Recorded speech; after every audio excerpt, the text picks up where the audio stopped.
They said they wanted power. Oh, awesome. Zaba Zakalush Kalamatskalaw. Welcome to Guru Talks.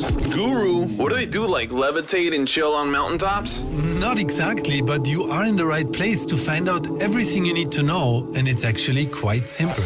I am your host, Florian Boschi, and I will be going extra deep with Guru Bhaneswaranand each and every show. We are covering deep truths about relationships, success in business, world peace, and many other topics. Oh, and of course, enlightenment. Because our Guru, well, he is enlightened.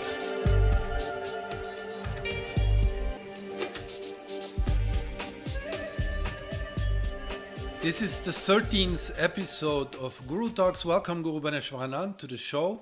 Thank you so much.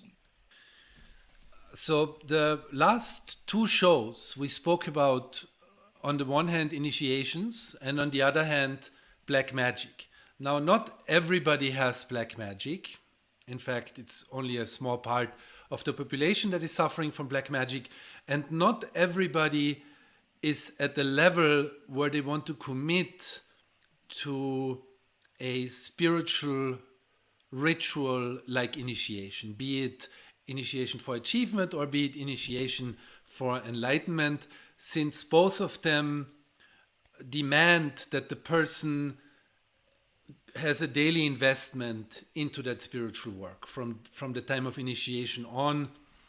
And not everybody is ready for that. So today we will be speaking about another aspect of Guru Bhaneswaranand's work, which is Tantric rituals. There is a myriad of them. I think there are 50 or so different rituals. Maybe there are even more. Guru Bhaneswaranand wrote them all together for us. They are actually available on the gurudam.net website for download. And I will also make them available here at the podcast. At this episode, and you can download it from right here.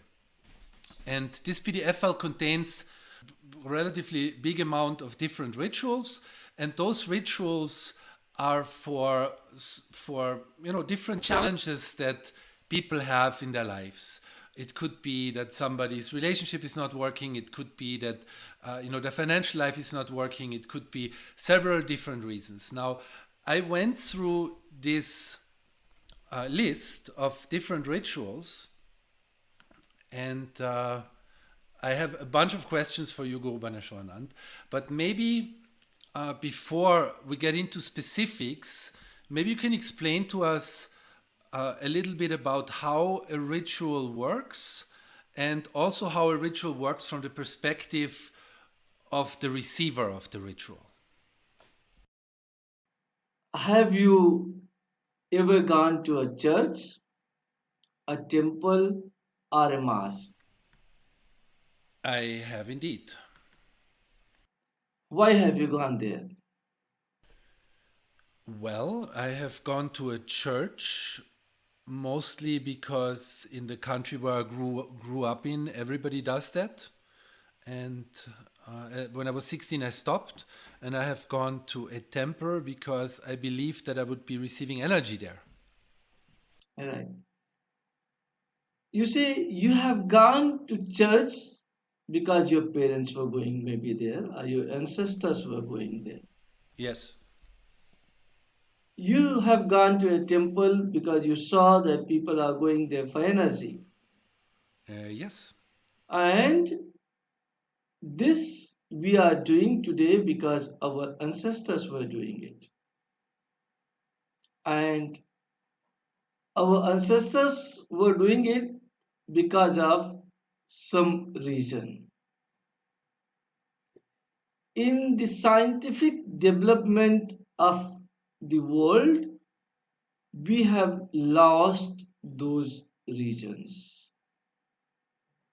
There is a reason for everything what we are doing in life. I have said several times that human body is not completely scientific. It is the mixture of science and arts, and therefore whatever we think, whatever we do, whatever we work on has got impact on our body, on our soul, and on our mind.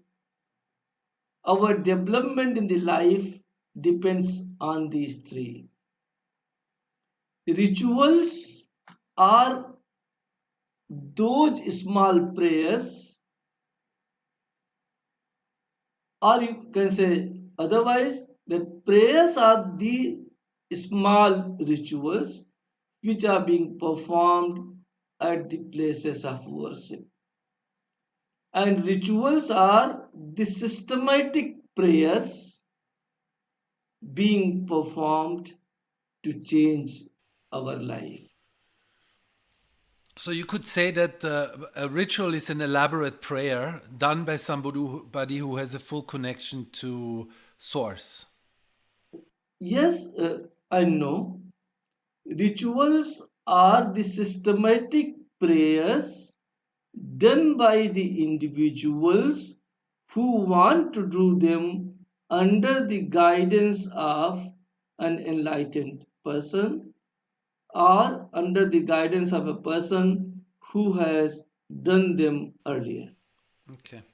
You know, because there comes this story to mind where one guy says to another guy, "I have prayed so long for this, and God hasn't answered me." And the other guy says, "He did answer you. The answer was no." Yes, you are right. You see, uh, now it again depends upon perception to perception, as you have said.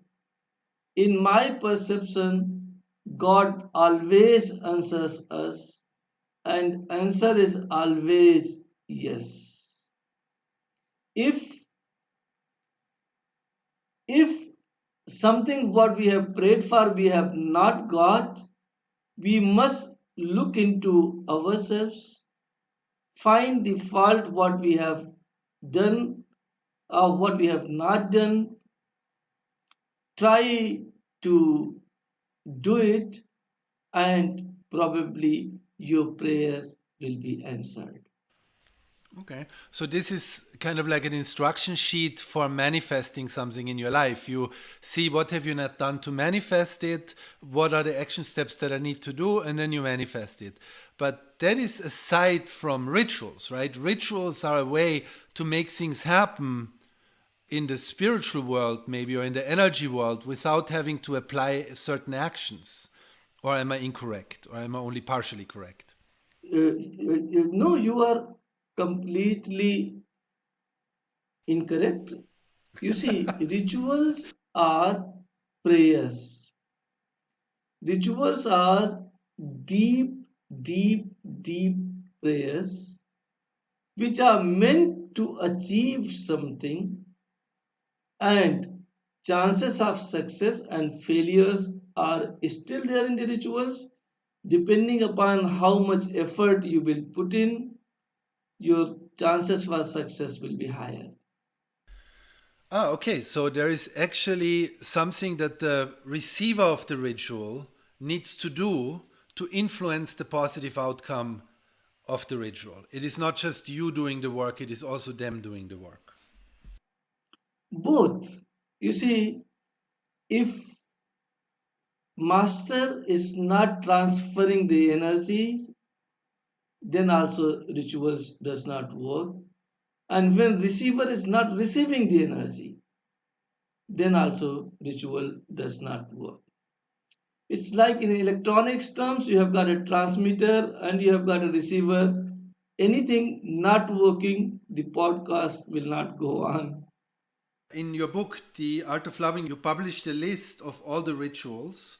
And then in the end, you also published, I think it was 14 points of what a person needs to do to make sure the ritual really works. And some of those things that you were mentioning there were that, you know, the person who does the meditation, because there is a meditation that a person has to do after receiving the ritual for, I think, 1 to 2 weeks, or maybe sometimes 3 weeks, depending on what it is. Is that correct? Yes, it is very much correct. Yes. Now you see, first you have to understand why should there be rituals in life? Why can't we live without rituals? And is spirituality related to it or not? If I want to attain peace, if I want to attain spirituality, these rituals are not needed. But in order to achieve spirituality, I have got some hindrances on my way called desires. You have to remove these desires by yourself, and if you are not able to remove these desires by yourself, then Tantra says to fulfill it. And how do you fulfill it? You make efforts, and and you take the spiritual help by way of a ritual, so that it supports you in your hard work, and you are able to fulfill it faster and slowly. If you are able to fulfill it, your desire slowly diminishes away. So using those rituals is a way to eventually get to a place of wanting to be spiritual. Also, So if you say also, I must have misunderstood you. Wasn't that what you were saying? I said the purpose of life is to attain the completeness, and these rituals were designed to remove the hindrances to attain completeness. But they can be used both ways. They can be used to reach to spirituality, and they can also be used if you need only a small desire to be fulfilled and you are not able to live without it. So it is absolutely not necessary to have any spiritual path that you're planning, to have any intentions to be spiritual, to have anything to needing to anything to do with spirituality to be able to do those rituals. It's completely separate. However, there is a connection because it will eventually lead you there. Yes, yes. Okay. Okay. And how much time does it take to, for a person? What's the time investment they need to plan to get such a ritual done for them? Shiva has explained that number one, you should have the complete confidence in the ritual you are performing. You must know that you will succeed, and you will succeed. If you have these qualities, then only you start a ritual and you will definitely succeed. So you're recommending everybody, if they have doubt into the ritual, they shouldn't do it? Why rituals? Why Oh, rituals? they have a hope. They want something, right? If yeah, if you have got doubt in anything, you should not do it in your life. Not only rituals. If you have got doubt in the podcast, you should not do it. If you have got doubt in anything in your life, you should not do it. You should try to build your confidence before doing it. Otherwise, chances for failures are more than the chances for success. I know a guy, and he, every relationship he gets in, he really wants children and he really wants to have a family. But every time he gets into a relationship, he starts to doubt if this is the right one. Now, it doesn't matter which woman he's with or which relationship he's in. This happens no matter what. It's a pattern that he has inside. It's an emotion that comes up. It's a doubt that happens to him every time he gets close to somebody. What do you recommend for somebody like that? Because to remove your doubt, you probably need energy. You need like strength to do that. You probably maybe even need tools. Maybe you even need initiation to be able to remove your doubts. I don't know, but you're saying it as if everybody can just snap their fingers No, and I'm not. I'm not saying that it is easy. Every work in this world is difficult. And yes, if he has got, I mean, answering to a very specific person's question, that he has got doubt for everything, he lacks energy in him, and he needs to be supported by energy from a guru or from some enlightened person, and then it can stop. You see. Yeah, that's where you're wondering what's first, the hen or the egg, or it's where the cat bites itself into the tail, because how do you get energy if you don't do the work? If you don't have the energy, you won't be able to get rid of your doubt. If you don't get rid of your doubt, don't do the ritual. You see what I'm saying? I understand you can start from somewhere. I'm not saying that. You see, the moment we think of doing some work, any work, the probability of being successful becomes 50%. Then there are only two chances, that either you will succeed or you will fail. But all those persons who has not started doing the work, there are 100% chances that they will not succeed. So the moment you have done sankalpa, you have decided to do something, you have already achieved 50% success. For other 50%, you have to work. Yeah, again, just quickly, Sankalpa is also used in a ritual, and it is the intention that the receiver of the ritual as well as the guru have during the time of the ritual, meaning what the person wants to have happen in their life. That's the Sankalpa. Yes, yes. Okay, so just to get back to the 1 to 3 weeks that it takes after the ritual. So the person has to work with certain mantras, has to sit every day. How long is this time frame usually? What's the time commitment that a person can expect after they did a ritual?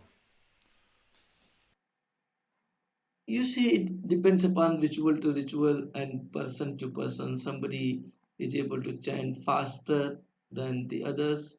For them, it will become little less. Somebody is able to chant slower than the others. For them, it may become little longer. Some mantras are short, some mantras are long. According to that, time may vary a little. But if you want to plunge into, you must be prepared to sit at least for 1.5 hours to 2.5 hours, or an average of 2 hours a day. And that is sufficient for you in case you are performing the ritual. For about 14 days. For about 14 to 21 days, yeah.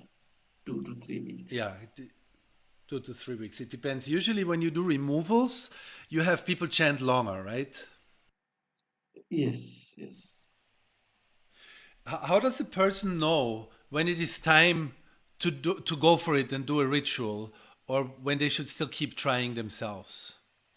Everyone understands about himself within him, within her. You see, human being is the best judge for oneself. And if things are not working, we always try to take help from somewhere. This help can be from a friend, from the parents, from blood relatives, from a spouse, or from a spiritual guru. These helps can be from the human being, these helps can be from the machines, these helps can be from the energy. So, whenever you feel that you need something in terms of energy to attain something in your life, you come towards ritual. Okay. Are there any dangers to somebody receiving a ritual, or is there some price to pay, a price of the soul maybe, or is something changing in their karma when a ritual is done to them? Uh, I think you are a good walker,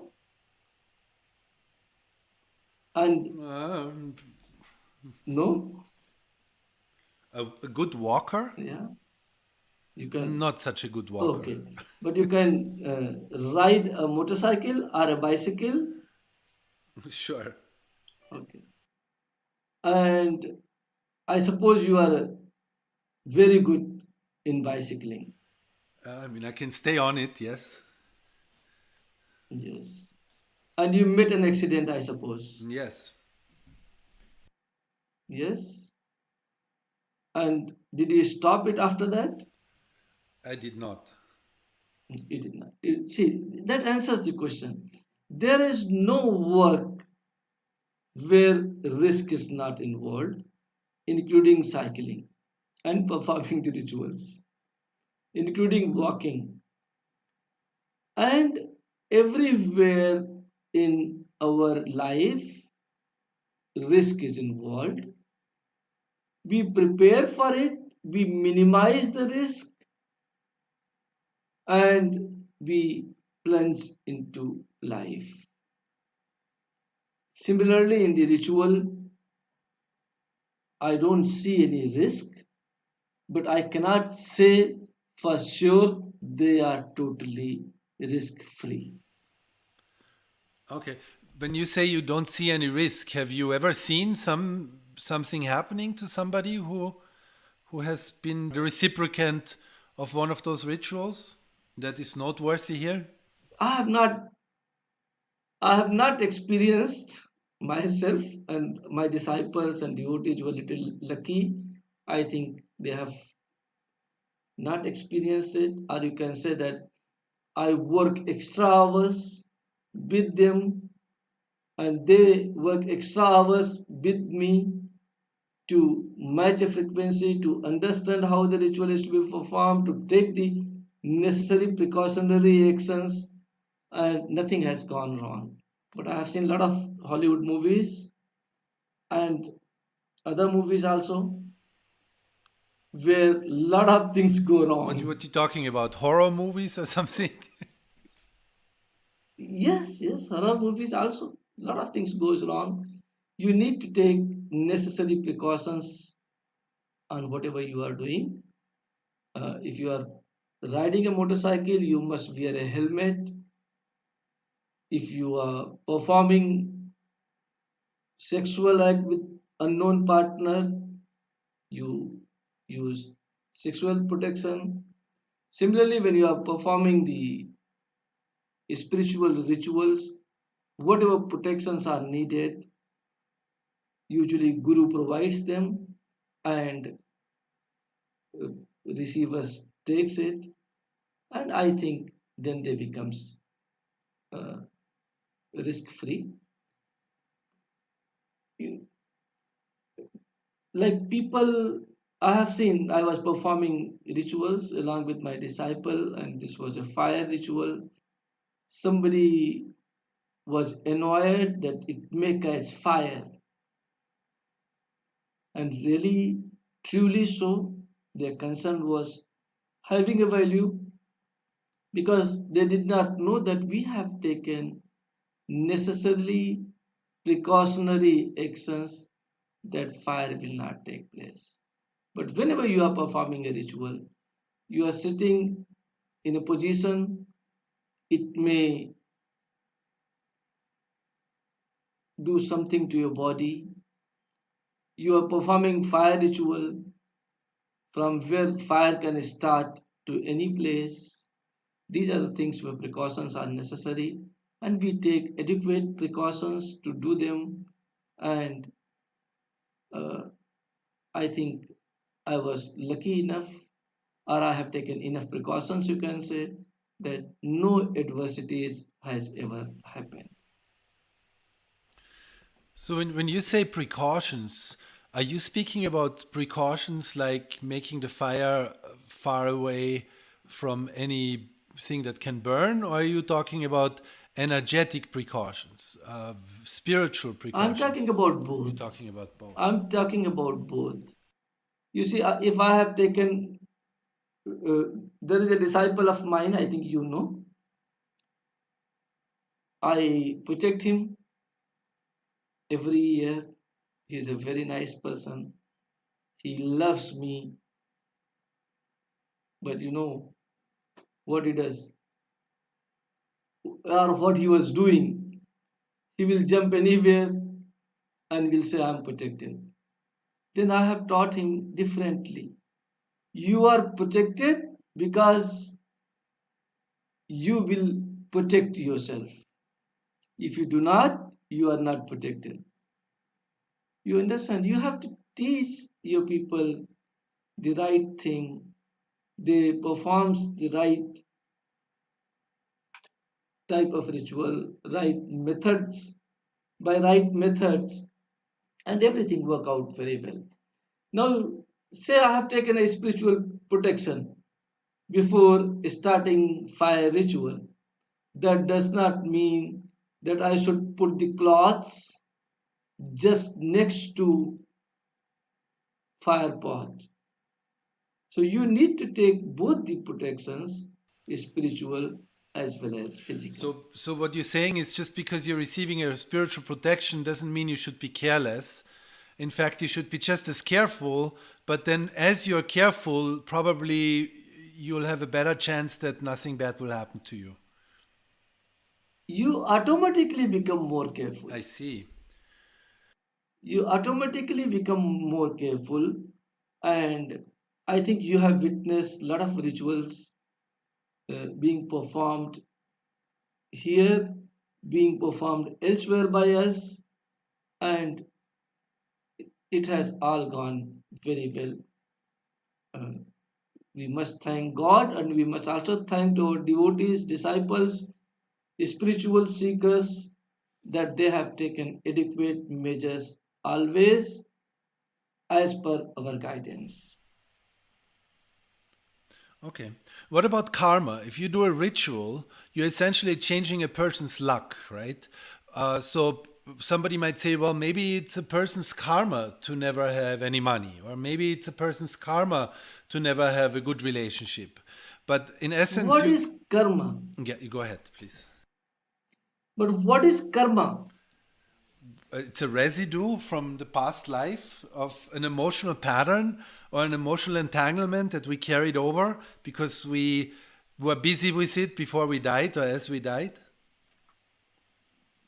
Not died. It is the continuous process beyond life and death of our deeds, of what we have done. Okay. So, what is the ritual? It's our deed. You can say it's a good karma, whatever you want to say, but it is our deed.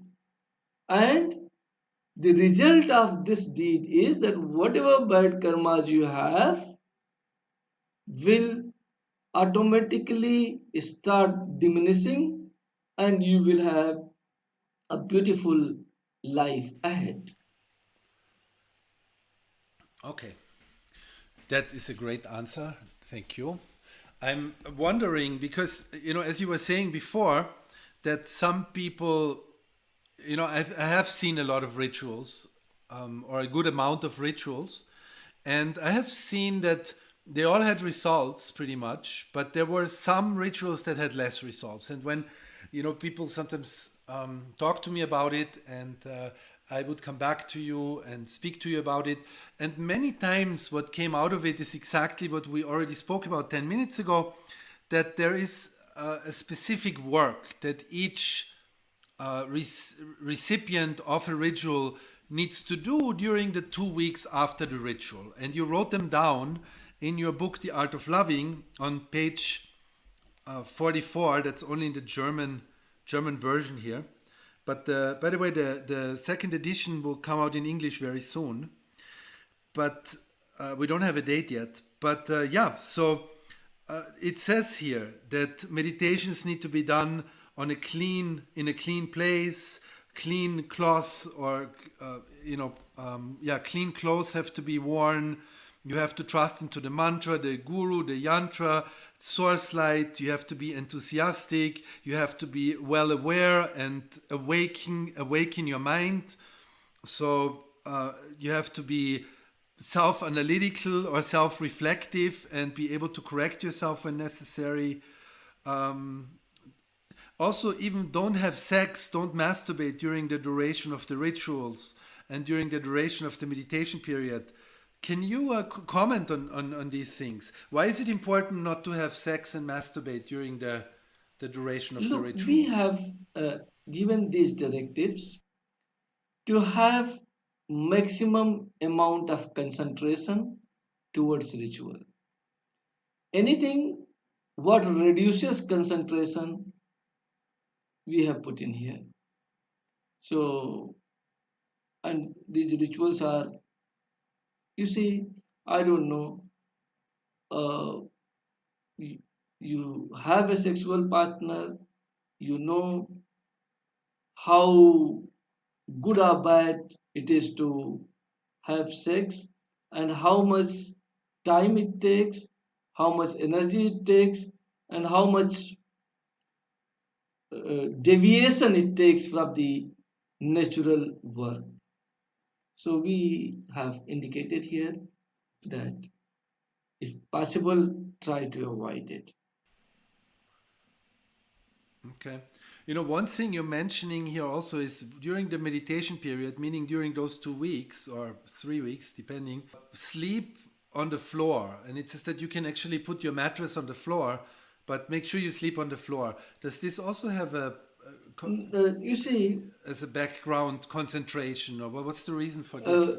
your back should be straight. Now, if you have got hard bed, you can sleep on hard bed. But in India, there were cots, which half of the cots goes downwards, and therefore we have written that you sleep on the flat surface. And flat surface can be a bed, it can be earth, anywhere you can sleep. But basically, your backbone should be straight, Okay. Why is that? so that your energy, you see, the transfer of energy in your body takes place only through chakras, and all seven chakras are connected to your backbone. Oh, okay. So would it help to get a massage to kind of like increase the flow in the body around those chakras? Would that be helpful? It is helpful. Massage is always helpful, and therefore, in all, I mean, if you see Tantra as a whole, there was massage also involved in it, and it was called Tantra massage. You know, it's really a huge difference between people who do all those things and people who don't when they receive a ritual. Because people who do this, and it's not many who do exactly all those steps, but when they do it, the results are usually almost immediate and through the roof. I think so, and I think you have witnessed them, and I know that anyone who putting all what he has tries to do a ritual succeeds. Yeah. So it says here as point 14 that if you are, and I think this plays into what we just spoke about, if for any reason you are not successful after the first attempt, have trust and repeat the ritual. It is very, very likely that you will be successful the second time around. So it seems like that it is part of the whole system that sometimes a ritual needs to be repeated because not enough energy has been received for whatever reason by the recipient of the ritual. Is that correct? Yes, yes. You see, what you do when you fail your 10th exam? Your 10th? Yeah? You mean if you have already tried 10 times? No, no, no. In 10th standard, if you have failed, what you do? Oh, you Any try exam, again. suppose you have failed, what you do? Yeah, you try again. You try again. So, and uh, I mean, a person can say, I have worked very hard and still I could not succeed in my maths exam. But that is making a story. If you have worked hard, you will succeed. If you have not got the success because you have not worked hard, go next time, try to analyze what you should have done and have not done, try to do all those things, and success will come to you. Sounds fantastic. Now, before we get into the list of the different available rituals, I want to speak about a few with you, and I have some questions for you. But I want to speak about the cost of the rituals just for a moment. It's it's definitely the case. How to say this differently? Usually, rituals that involve initiation or black magic removal, which are rituals that that have a removal as a part of it, are usually more costly. They cost usually about twice as much as the other rituals. And then there are other rituals that are also costly. I know there is one ritual that takes 28 days. Can you speak a little bit about how those costs accrue or how they come together? Because I know you're not really somebody who works for profit. You don't like the word clients. You like to help people. However, there are certain costs, and from what I understand and what I have seen, there are huge amounts of efforts that are involved with these rituals. Maybe you can just, give us a little bit of an idea about that. This is little unfortunate that in the world people started thinking that whatever is available free is a spiritual work. It's really unfortunate. Whatever is available free is not worth. Now, coming back to us, I try to tell you that we put plenty of efforts. A lot of people put efforts. There are ritual items involved, they are costly. We try to use the best possible tools, best possible people to do your work. And thirdly, very important thing, I think you know about this story. I thought this time we will do Kumbh free. Kumbh, by the way, just for our listeners, Kumbh is a huge festival that happens in India with, I don't know, there's like several million people there, and it lasts for a month and a half or so, and it happens every 4 years in either extreme hot conditions or in extreme cold conditions. Please go ahead. Yes, so I planned everything, invested some money, that this money I will invest and will try to give the benefit of this to everyone, and it should be absolutely free. I was sleeping on ground. I expected everybody will come and sleep with me on ground, and it will not cost. I was having a bed sheet only, and I thought I will be able to give a bed sheet to everybody, and it will not have a very big cost. But the first visitor who arrived from the Switzerland, he said, "Oh, I at least need a bed." I said, "Okay." We arranged a bed. Then we arranged the mattresses. Then you need a specific type of toilets. You need a specific lifestyle. Oh my God, it's very hot. Can we take an air conditioner? Everything adds to cost. I invite anybody and everybody to take my services free. I'm available for free. But in that case, you will have to stay, you will have to be like me. If you want facilities, if you want that you should live like a five-star hotel in ashram, you want your,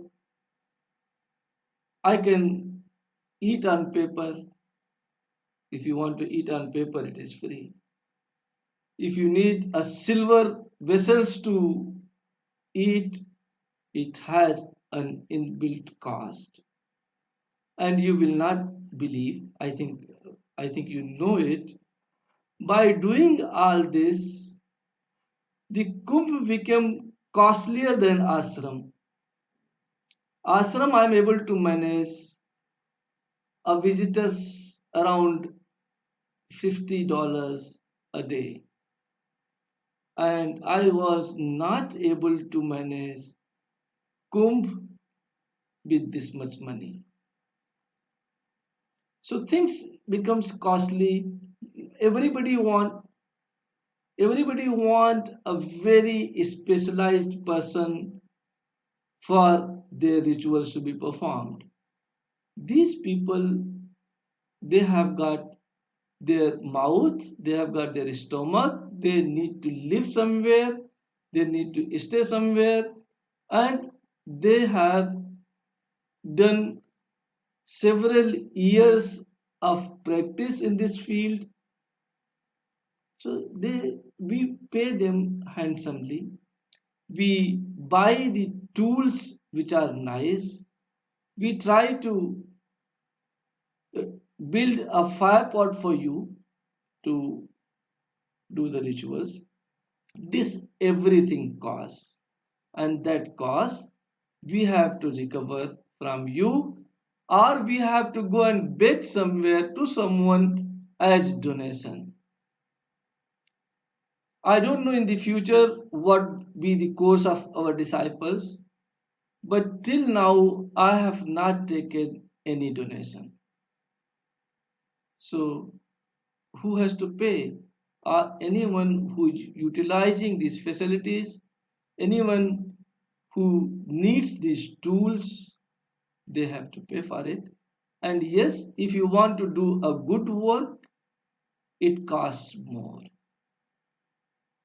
There are a lot of management degrees available world over which cost very little, but there are few management degrees available in the world which cost very much.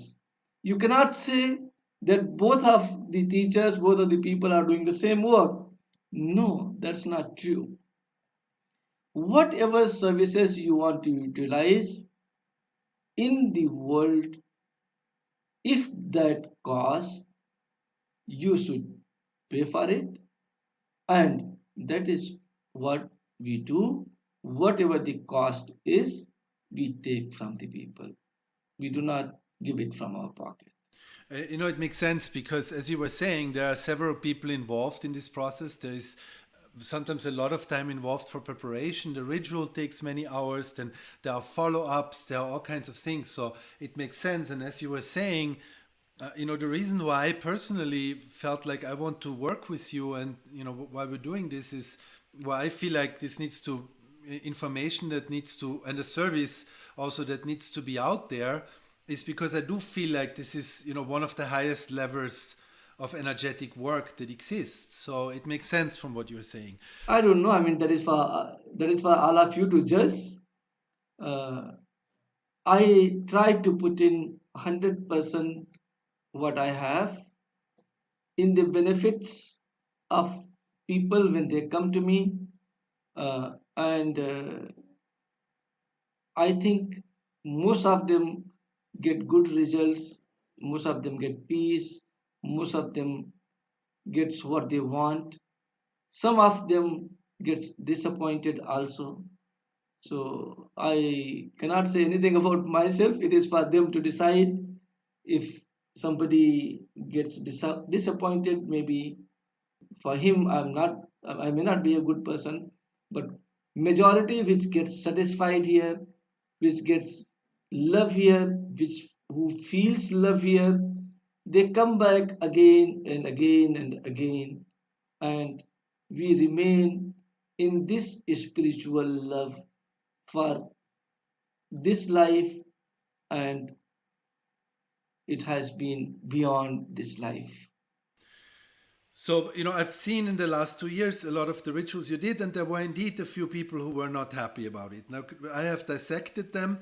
It weren't many, but there were a few.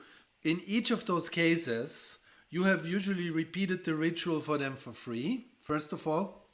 And second of all, it was always either they didn't do the chanting or they didn't put the effort in or they didn't have time to chant or whatever it was. Or they didn't wait long enough. That's also a reason. Yes, this is also, I think, through this podcast, I would like to tell to my disciple devotees and all those who are listening that we do repeat the ritual for you as a gesture. It's not many, but in few cases we have done it. Those repetition of ritual costs us. So please, if you want to perform it, try to give your 100% so that we do not have to repeat it and you succeed in your first attempt. Very good. Thank you for saying that. Okay, great. Now let's get a little bit into this amazing list of rituals that you wrote down. So I want to get into some different areas, and the first one that really kind of like hit me was that there's obviously people who need prosperity, who need financial assistance, who need money in their life, who need wealth or abundance in their life. Now it seems like there are 4 rituals or 5 even that you wrote down that fulfill that purpose to bring prosperity and wealth to a person's life in one way or in one form or another. One is the Bhaneswaranand ritual, and it says here that it helps us to gain wealth and power. And it also says that this is the strongest wealth ritual in form of real estate and land that exists. Now the second one is Tara Sadhana. And here it just says universal prosperity, business growth, and also fame. The next one is Kamla Sadhana, prosperity and wealth again. Then Lakshmi Sadhana, prosperity and wealth again. And then Kanaktara Sadhana. Kanaktara, yeah. And this is also for cash flow, it says here. Can you explain a little bit, first of all, when one would use which one of these rituals? And are they all the same? Are they different? How are they different? And would somebody use all of them together under certain circumstances? You see, it again depends upon perception to perception. The goddess of wealth is usually called Lakshmi. And when I read a Sanskrit book in my early stages of sadhana, early stages of my spiritual life, I was thinking, Lakshmi is nothing but pieces of papers by which you can go and buy anything. You mean banknotes? Banknotes, yeah. That was my perception when I was at a very early stage of spiritual journey. And then I read this book. It says, Ya Devi Sarvabhutesu Chudha Rupen Sanstita Namastasai Namastasai Namastasai Namo Namah. The goddess which is present in every human being in form of hunger is the goddess of wealth. If you have got everything but you do not get hunger, it is useless. So there are several types of wealth: hunger, thirst, house, elephant, cows, buffaloes, factories, peace. You understand? Yes, good relationship. good relationship also, yes. Children that are nice to you. Yeah, yeah. Even a life partner is called the goddess of wealth, a god of wealth. You see, so depending upon what a person want, several specialized rituals has been made, and depending upon their choice, their liking, they can choose any one of them, or they can choose all of them. So if somebody wants to, specifically for their business to run better, you would probably use Tara Sadhana maybe, which is number 5 on the list. Or would you use Lakshmi for that? It depends upon what difficulties he has in his business. I see. Suppose the problem is only cash flow, then we can advise them to use Kanak Dhara. Suppose he doesn't have a factory and want to build a huge one, then I will tell him go and do Bhuvaneswari. You understand? If he has got a factory and it is not running properly, maybe I will say go and use Kamla. Depending upon, you see, it's not science, so we can not define those things exactly, but depending upon the need of the person, whatever we feel, whatever he feels, we guide them to choose one of them, or maybe sometimes more than one of them. Okay. It's very interesting because sometimes I see you, obviously you make a diagnosis process. You kind of like have a time for finding, what exactly a person needs. And you speak to them, and then sometimes after a few minutes, it seems like you're suddenly finished. It's almost like you have found out what you need to find out. You know what you need to know, and you can now make a decision on which ritual is the right one for them. It seems like it is a gut decision you're making, something that comes from inside oftentimes, or a mix between the information you get from the person and an inside feeling that comes about. I'm just interested in your finding process, how you make that decision. Anything what comes out from inside is always true. Okay. But I usually make a decision depending upon what comes from inside and what comes from inside of the person who is sitting with me. For example, I think you have witnessed, I'm telling you something what you have witnessed so that you can relate it and can make our listeners relate it little more. A person came to me with his girlfriend. You know, his girlfriend was very, very highly spiritual. Not worried about him. He always thought that she is not interested in him.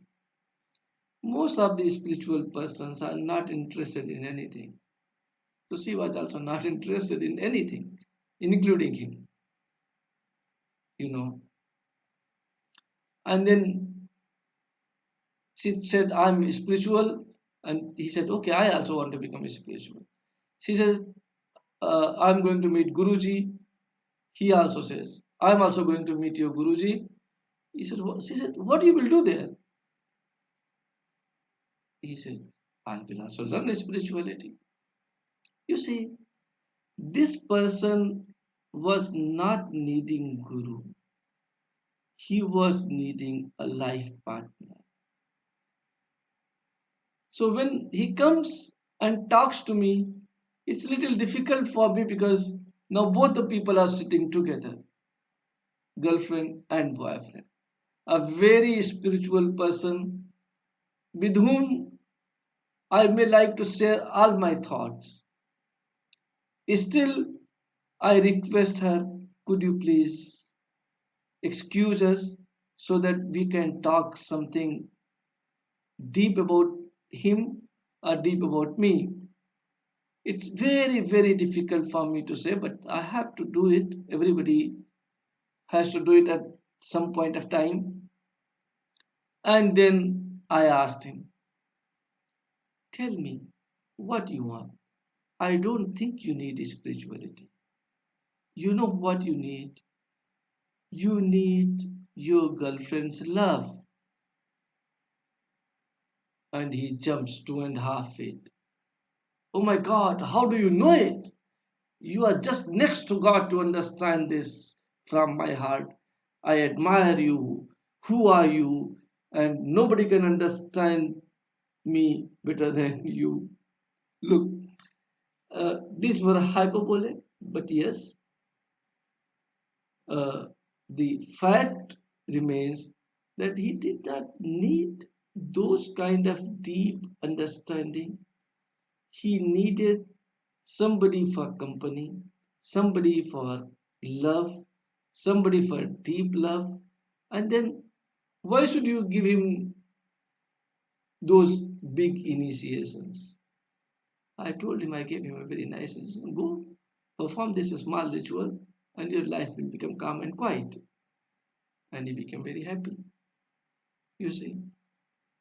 So those things you have to sit with a person, understand the person, understand what his need is, understand what he has inside him, and then make a decision for him, or you help him make a decision for himself, and then he performs the ritual. Okay. Okay, yes. Yeah, I think it makes sense. It does make sense, yes. It does make sense. It's a case by case kind of like thing. Yes, yes. Nothing. You see, uh, it is the moment it is not case by case, it becomes a science. That any car you make, it is same. But so many human being and none of the nose is same. Little bit of difference is there. So therefore, little bit of difference in our thinking is also there. You have to, we have to understand what a person is thinking, what he wants really, what is disturbing him, and how can he become peaceful, calm, quiet, and happy. Okay, very good. I want to go a little bit further down the list. I found two rituals. That was ritual number 3 and ritual number 9 on the list. That's Bagla Mukti and Dumavati. And when I saw them, I was thinking about something that we spoke about last time during the Black Magic show. And you were basically saying the difference between white magic and black magic is that in black magic, we are manipulating another person and by taking their free will away to make them do something or feel something or be something that they didn't agree to beforehand. Now, from what I understand, I know that you don't do black magic, so all the rituals you're doing are white magic. But it seems like, and I think we spoke about this one time before, it seems like that, for example, with Bagla Mukti Sadhana, it says here, with the help of this ritual, you increase your attraction and hypnotic effect on other people. So it could be understood that there is actually other people than the recipient of the ritual being hypnotized to like that person. Likewise, at the Dumavati sadhana, it says here it helps to neutralize hostility and our enemies. It says it changes our enemies to friends, or it makes them move far away from us. Again, it could be understood as if there is actually an energetic intervention with the enemies of the recipient of the ritual rather than with the recipient of the ritual. And I wanted to ask you about that because I know we spoke about this in the past and you already clarified, but I just want to get very, very clear about this. I think this is an interesting and an important point. Yes, as you have rightly said, I do not guide anybody to harm anybody else. So the question of black magic does not exist. Now we have to understand these two rituals. which you are performing, you are enhancing your energy so that people start liking you. You are not reducing anybody's energy. You are not doing anything to others. You are doing it to yourself so that your energy level gets increased to a level that whoever meets you likes you. Is there anything that you are affecting others? I think no, it's not. No, it's not. Now, second ritual, it says, my enemies. I have got all right to protect myself. You also have all the rights to protect yourself. If somebody is coming to harm you, gets destroyed. Why should somebody come to harm you? With what intention? You are not saying that this person gets destroyed or anybody gets destroyed. The mantra says very clearly that I be protected in such a way that nobody should be able to reach me to destroy me. It makes sense. So anybody who comes to harm you brings it on himself, basically. Yes, exactly. We are not doing any harmful thing to anybody, but if you have got intention to harm somebody, that intention is the problem, and because of that intention you are suffering. We are not doing anything to make this person suffer. And that harm is being done in a way so that it aids for the protection, period. That's what it is about. So if I'm protected by Yes, this ritual and somebody comes with a gun to shoot me, he might have an accident on the way so that he can't keep walking towards me or something. anything can happen. Yes. Okay.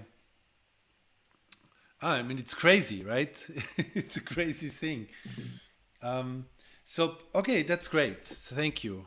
Another set of rituals that I was interested in, because I have seen you perform something that was called disease-free ritual several times before, and I thought always that was a very fascinating and interesting ritual, because you told me before that it doesn't per se bring health. It's not something that makes you healthy, but instead it will create an energetic, how would you say, vessel to make sure that a solution is found in our environment that will bring ultimately health to us. So the ritual, Yes, great. yes? Yes, great. I think you have understood it very greatly and very nicely. Yeah, I thought, I always make sure that, whenever somebody does that, that I speak to them and tell them that specifically, because people then expect that you do the ritual and that the next day they are out of pain or something, but that's not how it works. You will do the ritual and then they chant, and as they chant, some therapist, healer, doctor, friend, somebody will suddenly show up that will provide the solution for them to become pain-free. Perfect. Yeah, that's what happens in disease-free ritual. Exactly. Okay. Now, when I looked at the list, I found two rituals that were dealing with health. One was Suryat Sadhana and one was Rog Mukti Sadhana. Is one of those two the disease-free ritual? Disease-free is Rog Mukti, and Rog Mukti, Surya okay. Sadhana is done for the normal people to remain healthy. I see. Uh, Okay. and So this is essentially yeah, number 11 and 33 on the ritual list, just so you know. yeah. Go ahead, sorry. And Rog Mukti is all those who has got some disease, to remove that disease, to find the solutions to remove that disease, is the disease-free ritual or Rog Mukti Sadhana. And Surya Sadhana is to get the energy from the sun so that we remain healthy without any difficulty and problem. By the way, is this also something that happens by doing the sunrise yoga, the Gurudam yoga? Could this be comparable to the Surya sadhana? You can say so, but it is, I mean, that is not sadhana. In this, systematically, we are praying the 9 planets to provide us energy to live healthy. And yes, many form of this is the our prayer in the morning yoga. That is also a mini form, and I expect that all those who are doing morning yoga regularly remains healthy. Okay. Okay, great. That answers the question. Now, another interesting area where I found 3 rituals that did something. It's about childbirth and getting a child and having a child. So there is Putreshti sadhana, there is Gopal sadhana, and there is Gabasht Chaitanya sadhana. Sadhana, yes. Yeah. Can you explain the difference between those 3? They are similar rituals. Garbhasth Chaitanya Sadhana is not for the children. It is if somebody has got a child and want that child starts learning something, some good things in the womb of a mother, it is being In the performed. womb. In the Hmm. womb. Yeah, it is being Okay. performed. And if there is no difficulty in the childbirth, but still you are not able to bear a child, then that Santan Gopal ritual is being performed. What do you mean if you have no difficulty bearing a child, but still you can't bear a child? Can you elaborate on that? Sometimes it happens that there are no deficiency in the human being. Eggs are forming, sperms are good, still for some reason or other the childbirth is not there, and that time the Santan Gopal ritual is being performed so that situations becomes favorable, and they mate in a season when egg is there, the goes on that egg, everything becomes all right, and a child is born. And Putreshti ritual is for those who for some reason are not able to bear a child, then it is being performed for Okay, so there is usually a reason there. If when you use them. Yeah. Putreshti, the person was already at the gynecologist, and the gynecologist said, "I'm sorry, you're infertile. Your ovaries are not forming full eggs," or something like that, and then you would use Something like that. Putreshti sadhana. Is Putreshti sadhana this 28-day ritual? Yeah, it is more than that. Actually, in Putreshti ritual, we perform a fire ritual, and then after that, the couples has to chant, and here also, at our end, we try to support that rituals for about 2 months, for about 6 days. Okay, okay. Sounds Yeah, like a lot because of work. the cycles, you see, uh, in about 28 days, the cycle to produce a child comes only for 3 4 days. So we work for 2 cycles so that everything is being taken care of. You talk about ovulation, yes? Yes, yes, yes. Ovulation period. Okay. So, there's 2 more things I want to just very briefly speak about. I've been in a spiritual group, and one of before I've met you, and one of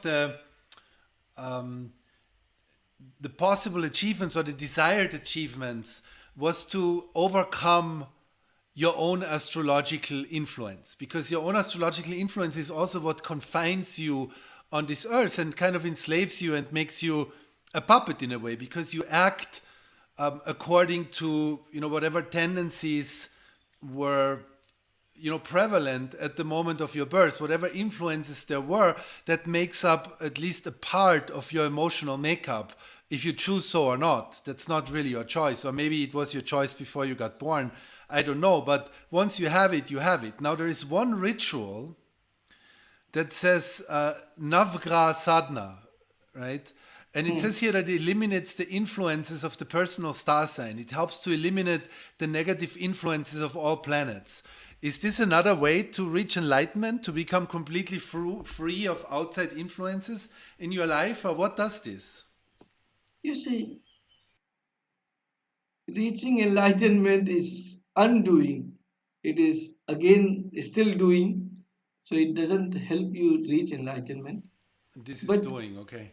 yeah, but the life on earth, how how life on earth is surviving, that we have to understand. The life on our earth is supported by sun.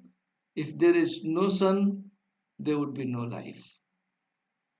Okay, and further supported by the planetary systems, because of what we get gravitational force, because of that earth rotates and revolves, and because of that atmosphere is being formed, and that helps us breathe the pran vayu, breathe the prana, breathe the life, and we become alive, we remain alive. Okay, now Navagrah sadhana is to have a harmonious system in our body, in our life, so that all the planets provides us positive energy, required positive energy in the required frame, so that everything in our body, this vitamin, that vitamin, everything remains in the sufficient form, and we remain healthy. And if we remain healthy, we can remain wealthy, and we can remain wise.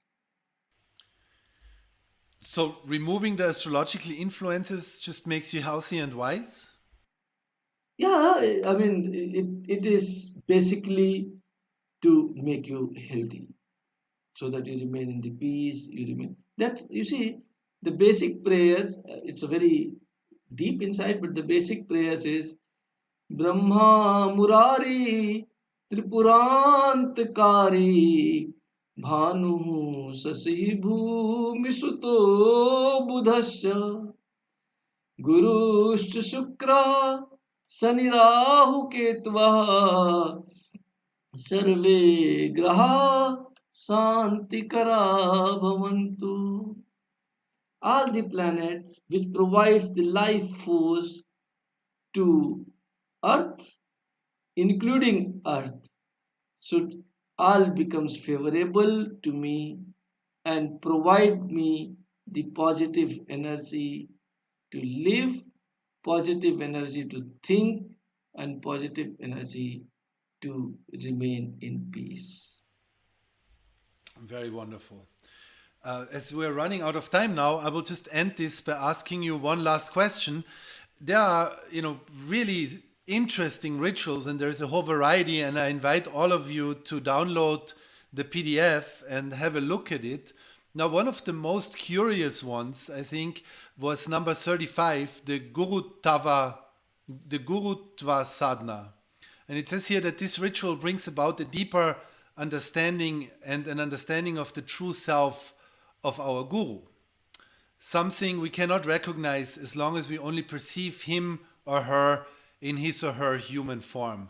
Maybe to end this show today, maybe you can tell us in one or two sentences, what is the true nature or the true self of our guru?